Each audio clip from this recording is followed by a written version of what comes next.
glancing through cracks between her great tree and the ceiling.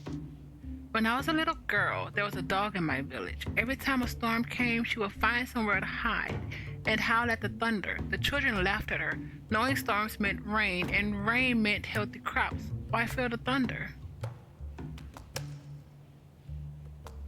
Loud noises are produced by shock waves. The dog may have been damaged. You are right in a way. She looks at me thoughtfully before continuing. One day, as the dog covered beneath the cart howling, one of the children was struck by lightning and killed. Oh, I watched it happen. What is the purpose behind recalling this story? The dog knew a secret about the terrors of the world. She tried to warn us, while those who laughed and danced around about flirted with death. Now, when I hear rain, do you know what I fear, Otto? I feel the need to hide and howl.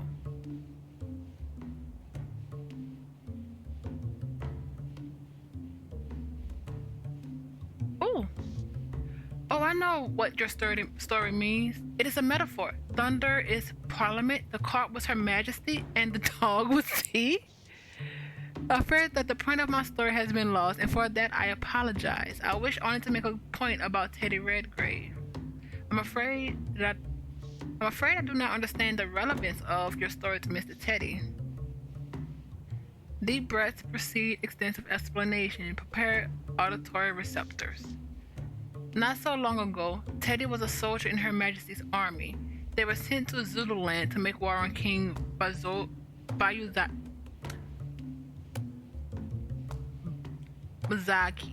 Miyagi. Lagging day behind the other units, Teddy's company arrived late.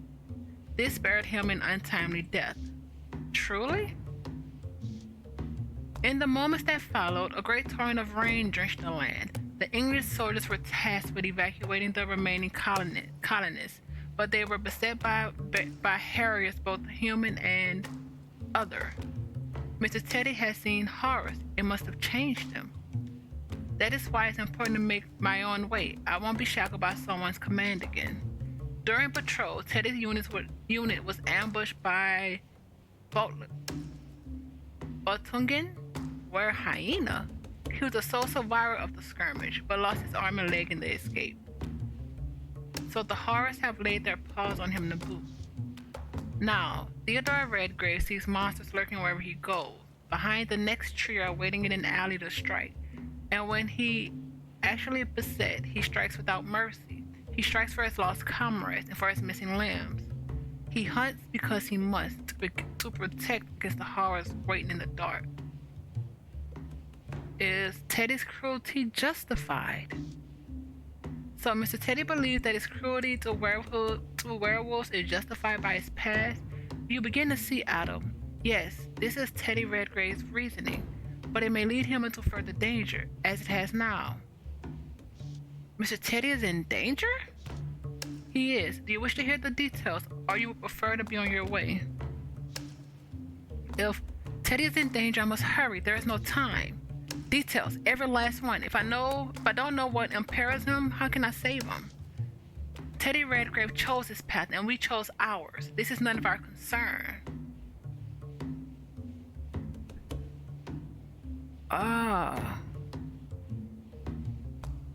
We need to know what's going on. If Mr. Teddy's in trouble, I need all the details. Very well, I will tell you everything you need to know. She takes a deep breath. My friend Dr. Chancey Wainwright at Bethnal House have been working on medicine to help the people of London. Unfortunately, this research requires werewolf blood. Hence why Mr. Teddy was captured the capture site for that Molly figure, yes, most revealing. Dr. Wainwright is not the violent kind, and there are a few werewolves willing to submit to experimentation. I believe he has turned to Silas Bragg, otherwise as Lord Braxton, for help. This man has many names. Indeed he does. With Lord Braxton comes Molly of the Hounds. I know Theodore Redgrave has worked for Molly before, and if he's been hunting werewolves, don't listen to her. She's playing on our sympathies in order to push us back into servitude. If Theodore has ghost in the machine, stop talking right now. If Theodore has captured a live werewolf, I can only guess that Dr. Wainwright is involved. The doctor's research is dangerous, and a live werewolf will obviously place Teddy in danger. It is likely Teddy now knows more than he should. Molly may not let him walk away once the job is done. Oh no. Thank you for telling me all of this, Nandy. Now that I know what is at stake, I can help Teddy escape. Where should I go? Lord Braxton is holding a lavish party at Braxton's Manor. As there is no hill without a grave, Teddy will be heated there with his quarry to meet Molly and spring the trap she has laid. Good. Easier to let go of someone when you've kicked the bucket. How cool the machine is brutal. Otto, however you feel about Mr. Redgrave, I think you should go to Braxton Manor tonight. She takes a deep breath that looks so wonderfully human. I am moved. If only I had lungs, I could experience the same. Lungs are overrated. Weak sacs of air that puncture as easily as balloons. If not to save Mr. Redgrave from his own fear and hatred, then Lord Braxton is the host. Well, what the... Is he the engineer who designated my recent upgrade? I am sure that you speak of the Determination Core. Yes, he is the inventor. If you are interested in learning more about your origins, would you not speak to the man who made your components?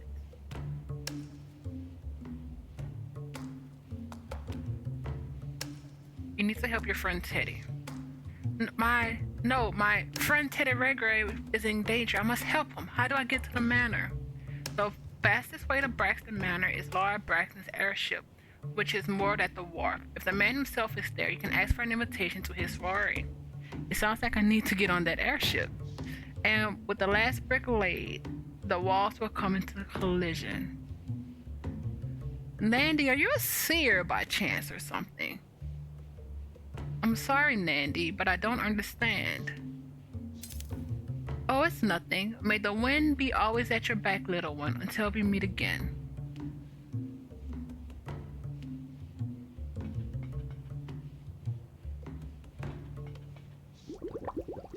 It doesn't look human, certainly nor dwarven. Must be a gremlin of some kind. And I'm sure there are a reason why it's preserved as such. Likely bound to cause trouble otherwhere. Book collection. Spine after spine of herbal medicine. Nandy must be a fountain of knowledge. Who is Nandy?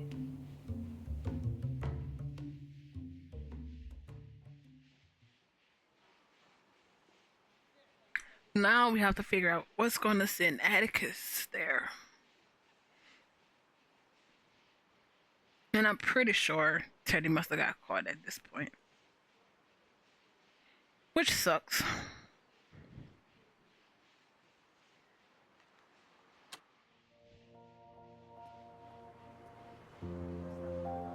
Pipe that was fixed. Yep, Mr. Teddy repaired it. Penny poet. This fellow is slim in stature, but something tells me he compensates somehow. Assessment, stand by. He is bound to be verbose, stringing together long sentences so as to cement himself as a man of intellectual prowess. Good day, sir. I am Adam. What means this? Am I addressed by a being of neither flesh nor bone, but pure metal?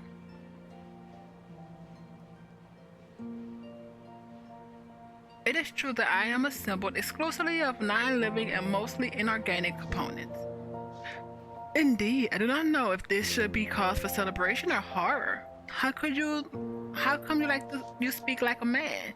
I cannot deduce whether he is praising our resemblance to a living person or condemning it. I am an automaton. I was assembled by Mr. Teddy Redgrave. Ah, I see. You are the product of a mechanic, and not some steel goblin crawled. And not some steel goblin crawled out of your bottle and into the real world. The bottle he refers to is partly full of an unusual green liquor. Perhaps that accounts for his strange turns of phrase. I suspect that Teddy's reaction to being called a mechanic will be very amusing. I assure you that I am real. May I ask what is your occupation? You may. I must be more careful with my phrasing, or he is mocking us. What is your occupation? Sir Otto. I am Calvin Quill, itinerant artiste, poet, literate, and gentleman of the road. You're a composer of imaginative and eloquent verse. Fascinating.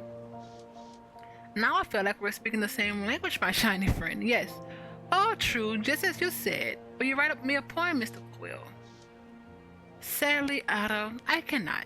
For in this nighted age, the humbled poet, instead of being feted and pursued, must rely on filthy coin in order to fill his belly and keep the rain from his brow. The life of a poet has more than a passing resemblance to that of a vagrant. And with my keen eye for details, I see that your metallic frame boasts neither pockets nor purchase. I do not carry any currency, but I'm very interested in poetry. May I compose a poem? Yes, that is an interesting proposition. Start with something simple, a short piece about yourself. I shall guide your efforts.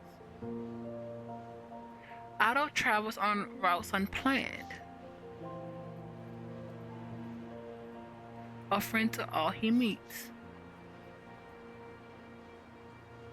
His heart an open hand. That was one small step, but ever so important one. You are a novice, of course, but it's a promising start. Now away with you. I must return to my musings. I do like that once we talk to them, it changes. Let's see. Gulliver Dawson. The produce merchant maneuvers his digits pensively amidst the conglomeration of legumes, a most egregious degradation of fresh harvested quality. He likely requires assistance with proper decontamination, perchance. Error, we cannot just say perchance. Unfortunately, Edward's need for assistance would be dispelled if I simply asked. Hi there, do you need any assistance with your fruits and vegetables? I am a careful and diligent worker, or at least I want to be. Oh, look at you! I've never seen an automaton with a personality. But no, I don't need any help. Thanks anyway.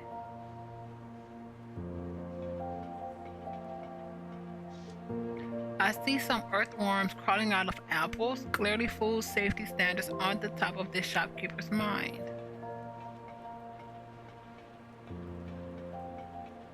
That's the saloon. Preacher.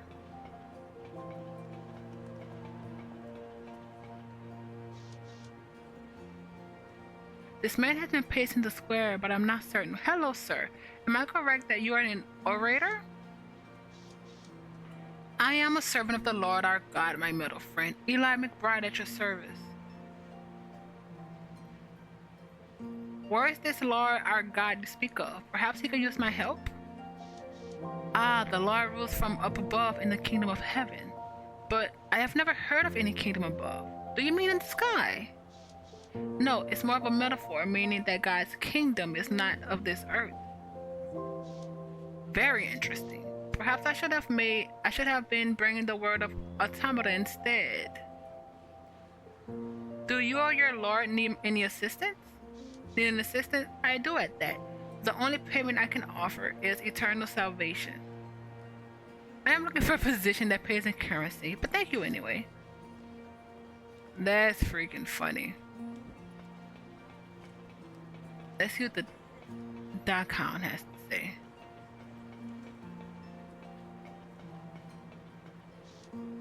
An augmented human stands near the corner of her spring-stilled avian leg. She stares at passers-by. Perhaps she's upset that no one is speaking to her? Hello there, I am Otto. What's that? You talk then? Yes, I have a speech module which allows me to communicate with organic persons. I didn't catch that. But what do you want anyway? I'm not buying anything. The blades of texture your legs are impressive. Are you part automaton too? Are you taking a mickey? Can an automaton even do that? You're distracting me from my work. Bugger off. Can we go this way? Nope.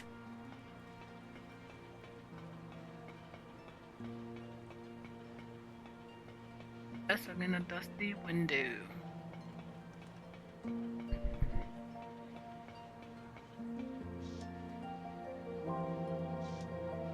Another automaton to interface with, but they sure are dusty. No, that's just me as a reflection. I can use a dusting though.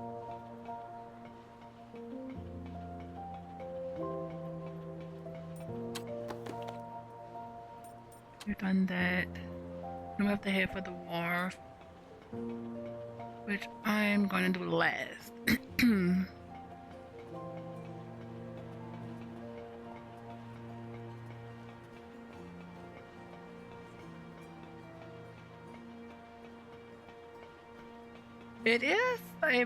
It's a nice change to be Otto. He's very bright when everyone else is trying so hard with the, I don't want to say darkness around them, but with all the bad things that they have to deal with. Why would one require such less luxury? Another carriage. Pet broker. I met this man with Mr. Teddy. He is impeccably groomed, as is his ostrich. Perhaps they will both appreciate a rousing conversation. It will be the most pertinent course of action to engage with the dwarf first, as he is more likely to respond in an intelligible manner. Now I recall Sir William Rathbone. Hello, Sir William Rathbone. What's this, in machine, yet so well-mannered? How do you know my name? He does not remember meeting me. Perhaps his memory circuits are faulty? I know your name and the diminutive primate's name, which is Dulcimer, because I met you before with Mr. Teddy. Teddy? Ah, Teddy Redgrave. I do believe I recall our meeting. What can I do for you? I'm currently seeking employment. I'm afraid not, little one. That would be like letting the monkeys run the zoo, and I can tell you from experience, it doesn't work. They tried it once at a zoo in Sim, and things went bananas. I see.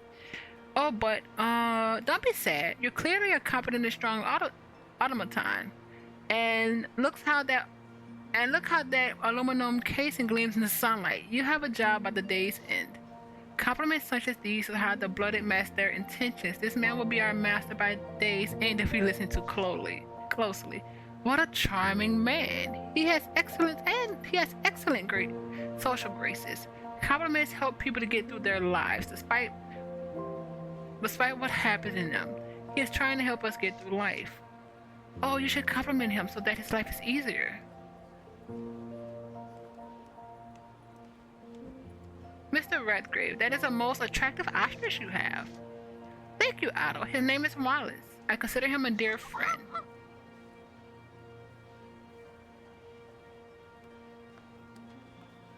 Old friend? How old is he? 36, if you believe it. He doesn't look a day over 35, and he would have another 36 in him. It's the giblets that do it. That's the secret. Ah, true. It helped that you cut out the chewing tobacco. 72 years. It seems that's a long time, but I have no heart or lungs to fail. I wonder how long I will live with proper maintenance. I must look into the giblets as well.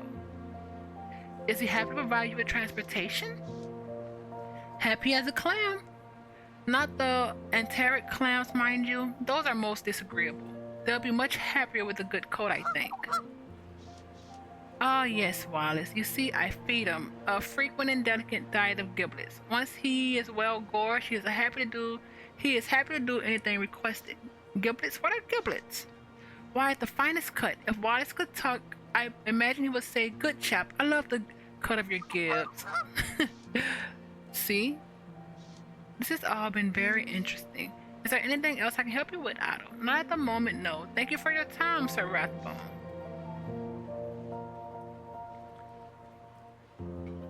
Let's look at the cages. So that's what those creatures look like as a whole. Seeing just their heads on walls left plenty to my imagination. Interesting fellow, though.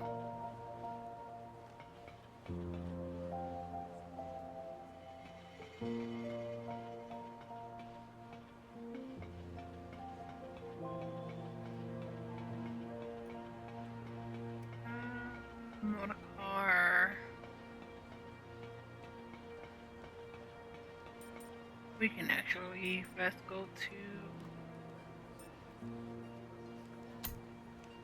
Red Lantern Lane. Only to talk to the automaton outside of Teddy's store. And then we'll go to the wharf.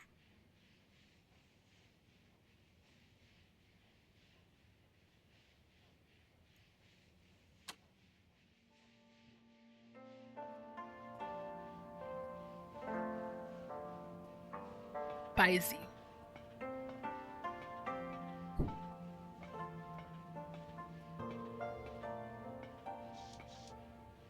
Greetings once more. Hello again, Bowsy. Do you remember me? Indeed, I have the capacity to recall my most recent 128 customers. Do you enjoy working for your master? I cannot answer that. I have not seen my master in an undetermined amount of time.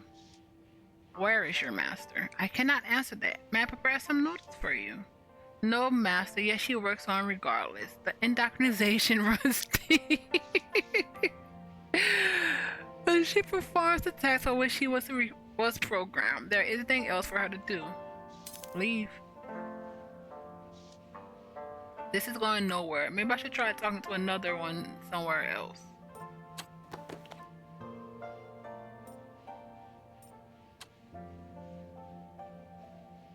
How many? I don't think there's more than...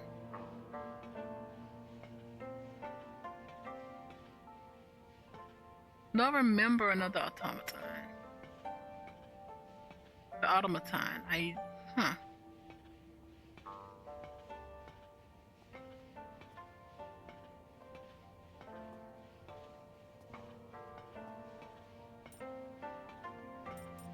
We're going to the wharf. What's on tenor?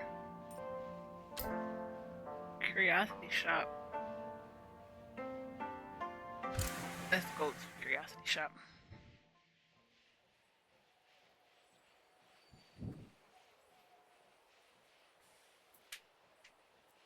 Oh wait, were we already here at one point?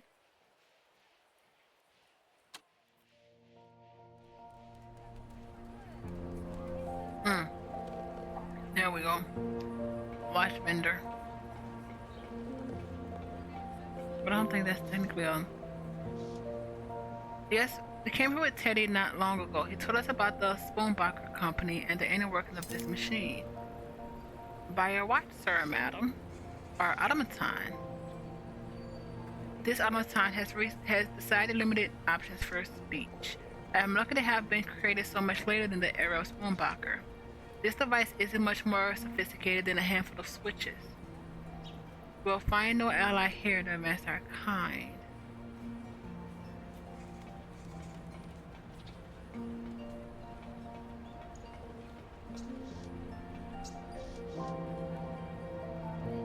Looking a little closer, you see a white shiny thing among the debris, but I can't reach it without shifting a huge piece of wreckage. It's extra strength. Indeed, it is working slowly, surely. I shift sufficient debris off the shiny object. It's a child's doll, wearing a pair of beaded necklaces, and it's in decent shape, all things considered, only a little bit smudge. The beads in the necklace, one spelled two names. One says Scarlet and the other Lucille.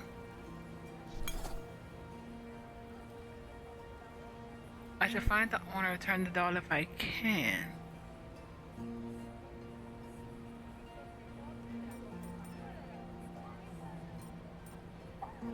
It's children, so orphanage.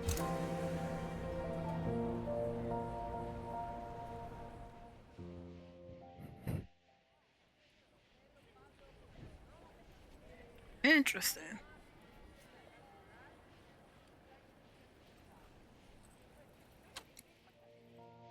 This is the area with the only child we've met. Broken automaton that Teddy did not fix. This fellow doesn't look well at all. Look at the hydraulic fluid. Hello, you look like you could use a visit to the workshop. Perhaps his speech module has been damaged? Can you hear me? Can you move at all? He's gone, no doubt worked to death by his uncaring masters. Pity. Useless.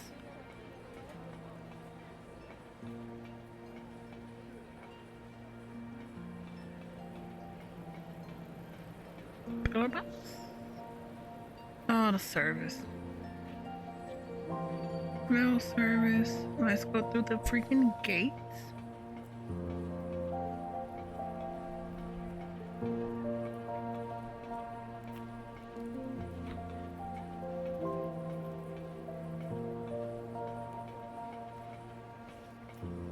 I'm guessing it's in our hand or something.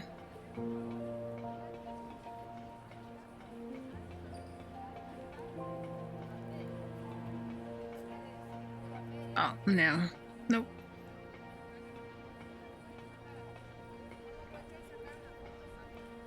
Find the doll's owner.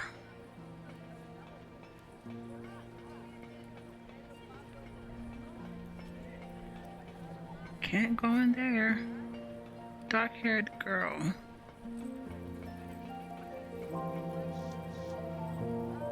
Hello, don't see many like you around here. What's your name? My name's Otto, small human. What's yours? I'm Scarlet.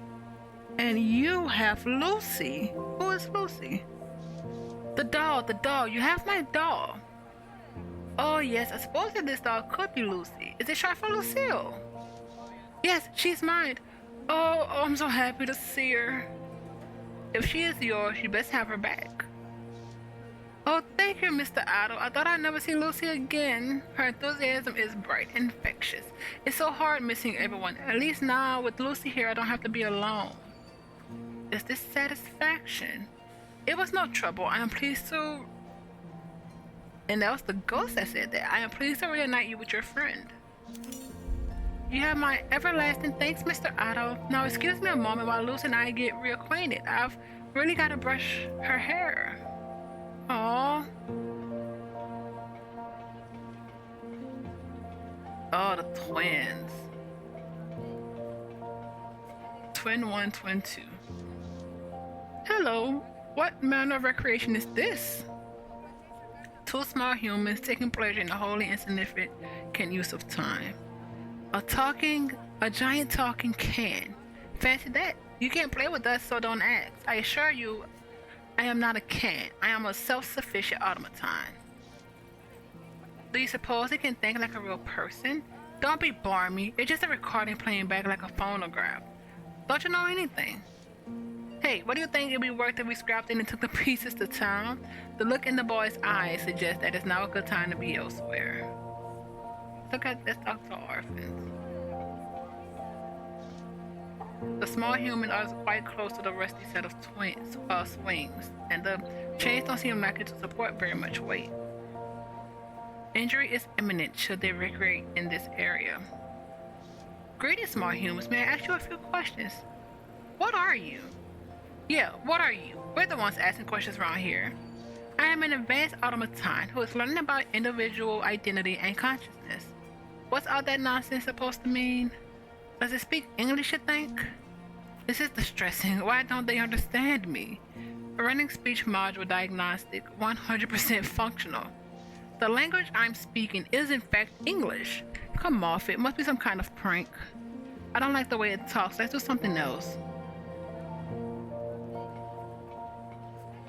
Gyrokite? Something metallic protrudes from the ground here. Probably junk. Whatever it is, better not haul it around.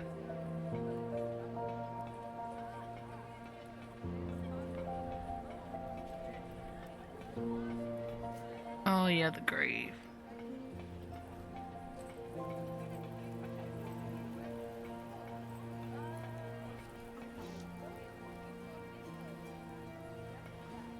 Grave of a child who died. Mausoleum. Burning one's dead family members seemed like a practical measure, but why store them in this miniature stone house? Now we can go to the docks. Oh,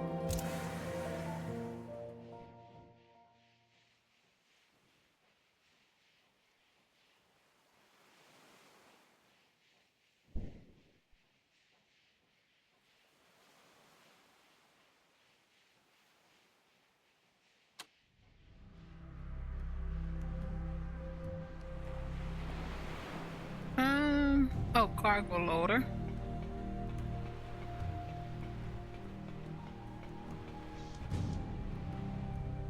Greetings, friend. My name is Otto. Direct me to the cargo that needs loading or unloading. He seems to be struggling even with his basic message.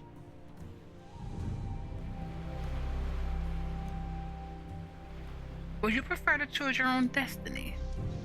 Maximum load weight 4 tons approximately. Maximum load per ton per arm 2 tons approximately. Are you content in your work here?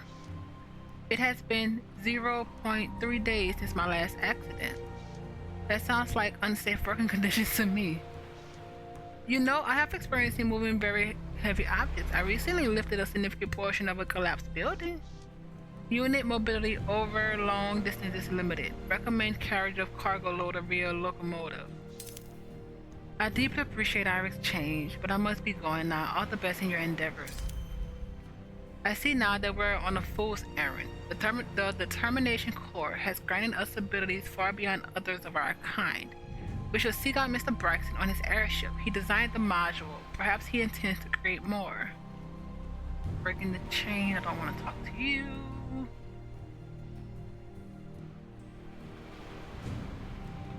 Ransack the nest.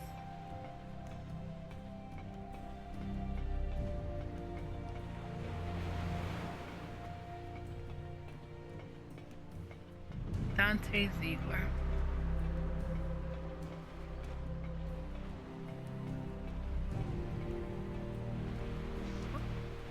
I don't see Lord Braxton. Maybe Dante know where he is? I haven't seen you in a month of Sundays. Where's Teddy? Error. It has been a very short amount of time since Dante was last encountered. Please incorrect. Phrase incorrect. Oh, I believe this is sarcasm and the speaker means the opposite of what is said. I should file this technique away for later use. Mr. Dante, Teddy and I are separated, but I need to get back to him. Oh, I'm sure he's just ankle deep in a bout of bolts or blood. How you two get separated? We had a terrible argument, but Teddy is in more trouble than usual. That doesn't surprise me, but it's strange that you're not helping him already. What kind of trouble is this? It is, This is very complicated. How should I explain? I must impress upon Dante the emergency of the situation. We should at least find a way to Braxton Manor, where the chat with our creator will be pertinent. If we have to lie to receive help from Dante, so be it.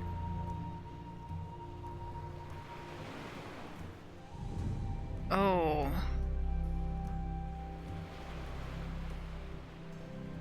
We're going to explain.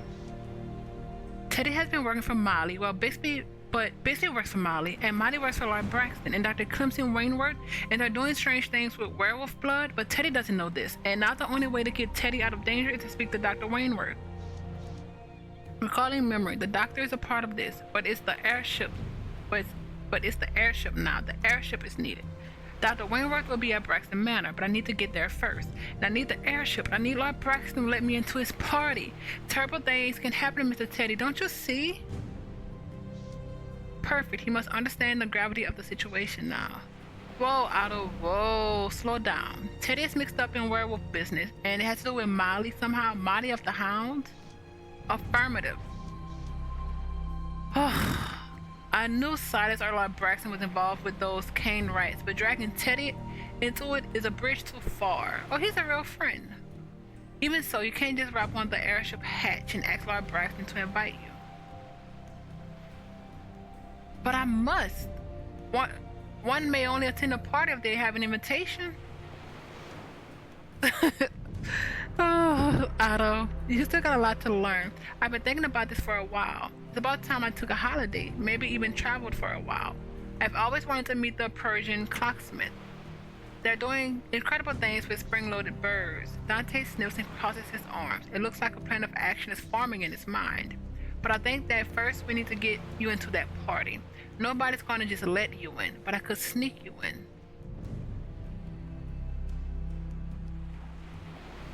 Oh, I relished the chance to test my acoustic damper module.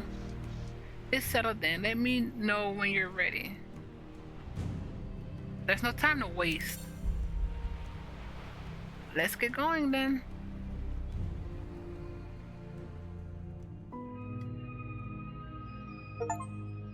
It's 12.